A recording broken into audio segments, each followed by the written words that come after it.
This May is Mother's Day, kaya ako'y magluluto. At ang iluluto ko ang favorite na pagkain ng aking mama, ang pinakbet.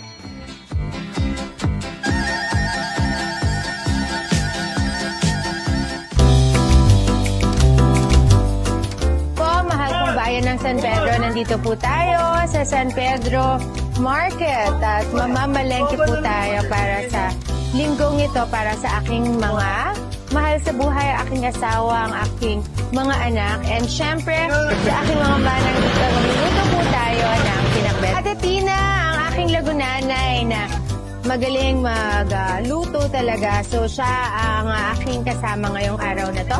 At mamamalengke po kami. Ano-anong kailangan natin? Bagoong isda. Ito yung favorite ko talaga. Ever since bukal ako and buntis ako, alam ng mga staff ko na dapat always may bagoong isda. So, bibili rin tayo ng bawang, sibuyas, kamatis, sitaw, ampalaya. Putahe ng kanyang mother ni Mami Net ang pinakbet dahil bet na bet ni Mami Benet ang pinakbet.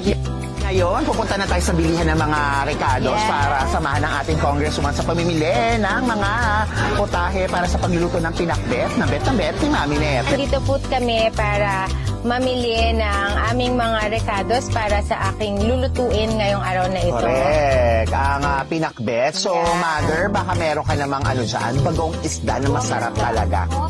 Huwag na tayo 30 na lang di ba? At Na rin. sibuyas. Alam Ayan. nyo, very compatible ang bagoong isda sa Kalamansi. Kaya magandang makutis ng aking mga anak, kalamansi juice the best. Ayan. Na tayo tatawag. Dahil wala namang kasalanan si mother, hindi tayo tatawad. Ayan. Para sa bahay. Oo. So, sige, 1 kilo muna. 1 kilo mo na.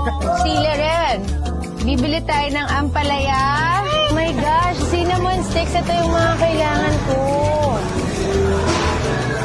Ano bang bibili nyo? Dahon sili, sama nyo na to, mami. Isda, bawang, sibuyas. This time, ang bibili naman ng ating lagunanay ay kamatis, Paano, ate? Paano? sitaw, ayan. Ito yung paborito ko. Ang Masustansya, okra. yes, ang okra. I will give tip, So, etong okra, Listen, may tipsy ko. ang ginagawa namin, Chinese po ito, secret. So, hatiin niyo lang yung okra into 3 Three parts. So, ibukan niyo ng konti, So, siguro mga 10 pieces. So, ilagay niyo po siya sa isang pitcher and Parang juice, gagawin yes, juice. pwedeng medyo warm lang. Yes, warm and then, water. iwan nyo siya overnight. In the morning, pagising po ninyo, yun Yun ang inumin. first drink in the Yes, morning. so yun yung Okra extra. Ayan. ginagawa ni Melvin. Kaya he is looking young Yeah, and yung healthy and strong. Pampa-fresh at talaga yan. Pampabagets Ako pala naman, okra. hindi ko naman ganun kaya. Kasi, di ba, Yung taste. yung taste, Oo. yes. Pag hindi Pero ka sanay. sa lahat ng mga, medyo may nararamdaman na this is very effective. Mawawala po yung mga... yes. So, Magkano po 1 kilo, kuya? tawad na. Pwede po bang patawad? Charot. Ayaw ni Kong na tumawad. Charot lang. O sige, go natin yan. Dito po. Yan. Suki Market. Suki Market at ang inyong lagunanay na suking-suki ng ating mga vendors dito po sa San Pedro Suki Market. Maraming salamat po at magluluto na po kami Let's ng go. pinakbet. Correct, tara na. Let's go. Lutuan na. So, our ingredients for pinakbet, not na bet na pinakbet. Benda.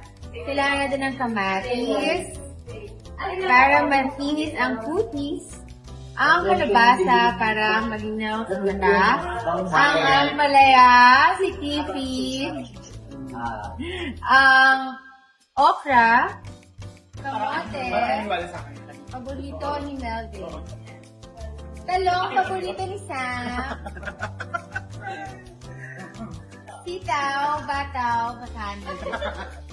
Sibuyas, red egg na talagang paborito ng mga San Pedronian. Bawang, sili. Tapos karne.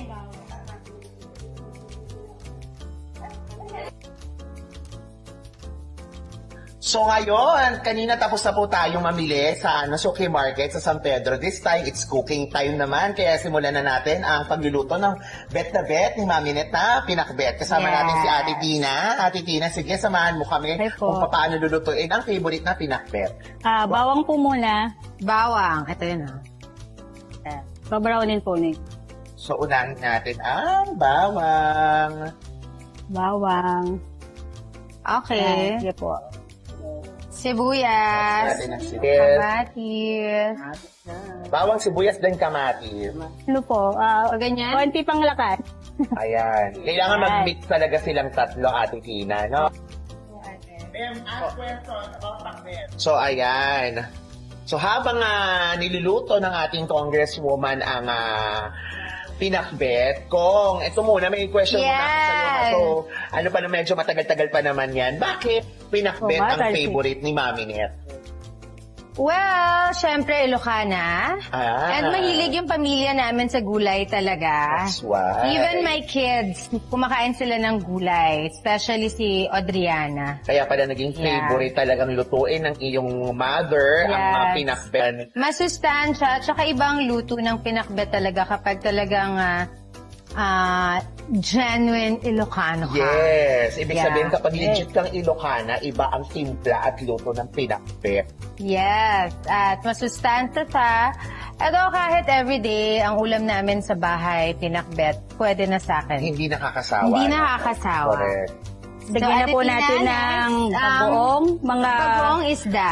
Yan, ito 3/4. ang aking favorite. 3/4. Yeah. Oh, sige pa. Ano Tama na po, sige makikita? pa. Oh, tama na po. Ayan. Oh my God, sumobra. Hindi kasi marami naman tayong actually full of amount ng mga ingredients tayo ngayon. Baka nga kulangin pa yung isang bandehado na yan doon sa bagong isda. Ang Para bango. water po ba? Ang Ba ang amoy ng water kasi talagang manaparami yung bagong. Ang water natin. Talagyan na natin. Yan. So after isa ang bawang, sibuyas, kamatis, at ang Kamote. karne, syempre, water naman. Ilagay yan. na po natin yung Ang request ko kamote. kay Ate Tina, dapat yung pinakbet is masabaw. Kasi Yes. alam nyo, yung rice with sabaw, okay na yun. Totoo. At Ganun least, ka diba, rin, no? Kaya nga minsan So, napaparami masabaw yung rice talaga yung ako. Yes, yun lang. Na mapaparami ka na. Pero syempre, dapat tayo ha. Tansya tayo sa mga kinakain natin. Eto ko, meron pa akong question sa'yo. Yeah. Syempre, dahil naging favorite na ang pinakbet. Ano ang hindi mo makakalimutang moment ng pagluluto ng pinakbet ni Mami Net kasama ka? Or with the apos? Alam mo, my mom, hindi talaga siya nagluluto. Ang nagluluto sa family ko is my papa. Si Yes, Daddy and Fiscal. sa amin ni Melvin, mas nagluluto si Melvin. Yes. Pero mahilig po ako na manood ng mga nagluluto. Kaya nung the past few months, parati kong sinasabi na magluluto na ako. Ayan. So ngayong Ay, Mother's ito na, Day, yes. Ito Ayun, na, nasa bilang picture isang Ilocana, tuturuan namin kayo magluto ng- ng pinakbet. Yes. Ang ating favorite kalabasa. Yes, hindi mawawala ang kalabasa sa pinakbet dahil yan ay pampalinay ng mga mata, ganon. Yeah. Correct. Kailangan kumulo. Importante dyan kung dahil Ilocana ka, for sure masarap din ang pagluluto natin ng pinakbet. Yeah, sitaw, bataw, patani. Sitaw, syempre. Sitaw. Correct. Oo. Okay. Ang papa ko, sabi mo nga si Fiscal, ang papa ko talaga, pinalaki niya kami na dapat marunong kumain ng gulay. Gulay. Yes, and kami talaga ng mga kapatid ko na lalaki, lahat kami paborito pinakbet. Lahat, buong Garcia family. Pag pinakbet, ayan na. Alam na hindi na kami kakain kasi ang ulam pinakbet. So, Pinakbet. nire-reserve namin yung appetite namin for Pwede pinakbet. po ba natin Yes. takpan saglit? Takpan muna natin Takpan muna saglit. Sa bahay. Takpan natin. Ito naman Ate Tina, habang hinihintay natin maluto yan, ikaw naman, ano naman favorite mong niluluto sa bahay, Ate Tina? Ay, mga ano ko eh. Yung mga yung lechong kawali. Ay, ganyan. Tapos yung, Masarap din yan. yung bituka, na tawag doon. Chicharon Chicharon bulaklak. bulaklak. Paborito ko rin yun. diba? More on fried ka, gusto mo? Mga May mga ganyan sabaw or ano. Walang sabaw, prito talaga. Prito talaga ang favorite mo. Ayan.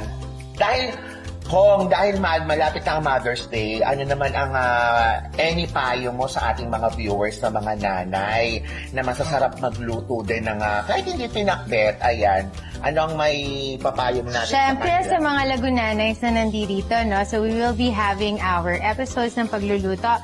I am inviting each and every one of you. Numpisahan ko na kay Ate Tina, ang aking Lady Chancellor ng Barangay San Lorenzo. At kilala si Ate Tina ng Mamihan. Sa Mamihan. Yan. Mamihan. Favorite Mami na din, favorite ni Attorney Melvin yan.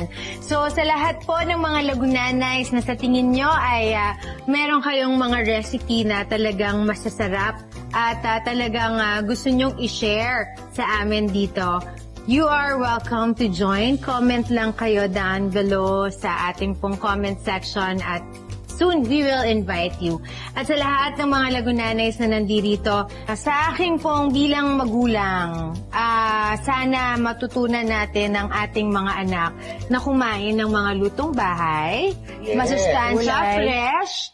Hindi na po pwede ang mga fast food. At saka mas ano? safe ang lutong bahay ko, Yes, diba? yes. At Sarah, eto, pinakbet, masustansya, may konting baboy, Yes, ano, yes. at puro matuto silang kumain ng gulay. Pero sana, isda na rin, no? Correct. Them. Dapat health conscious tayo. Yes. At saka kung, di ba, magandang bonding sa family talaga. Yeah. Ay nasa mother, sa mga kids, at saka as a wife, ang pagluluto. Yes. Correct. Pwede na po akong Ayan. isunod ang sa mga Eto, nanay na ampalaya. dyan, magandang bonding to. Ha? Lalo na ang pag nilagay mo na ang ampalaya. Ampalaya, okra, and your Talong. favorite. Yes, favorite ang Talong. eggplant. Wow, Talong. such an eggplant. Yan. Haluin na lang po. Actually, naging favorite ko na talaga ang gulay after nung naging health conscious ako. Iba talaga ang nagagawa sa health ng kapag talagang more on gulay ka talaga. Yes. Patikman natin kung maalat. Correct? At buti na lang kasama natin si Ate Tina ngayon na isa ring Paano nga nanay. po ako ng Paang bagong isda kanina. Tikman natin. sakto lang po. Wow, sakto Kahit na lang. Ayan. Yung kapag pinakbit ba, kailangan medyo salty or medyo maalat or dapat medyo matabang? Anong may Sa papayo mo ano, kapag mga ganyan? Pag sa mga senior na, kailangan matabang. Pag mga Siyempre. senior ang mostly ang kakain, medyo tabangan natin, no? Pag sa atin, Pag sa atin, okay lang. okay na lang. maalat. Oo. Tsaka sabi nga ni Kong kanina, masarap partneran ng pinakbet ng like fish, katulad ng binili natin kanina sa Suki Market. Kaya mamaya tingnan natin, ano ang masarap na kapartner ng pinakbet? Kung Pwede na anong natin practice siya tayo. takpan muna. Ayan, luto na, Yes! Bel! Lutong-luto na ang pinakbet. Kong. Yes. Kaya naman Ayan. ngayong Mother's Day, sana po ay maramdaman ng bawat nanay, lahat ng lagunanays, kung gaano sila kahalaga at kamahal, hindi lang sa mga espesyal na okasyon, kundi sa bawat araw na tahimik silang nagsasakripisyo para sa kanilang pamilya. Sa bawat yakap, pag-aaruga, Yes. at pagmamahal na walang kapalit, maraming buhay at pangarap ang nabubuo dahil sa inyo. Muli, Happy Mother's Day! Happy Lagunanays Day po sa lahat ng ating mga lagunanay dito sa mahal kong bayan ng San Pedro. Sige po, ihahatid ko na po itong pinakbet na aming pong niluto Yes. para sa aking mama Net na mahilig sa pinakbet na bet. Yes. Bye!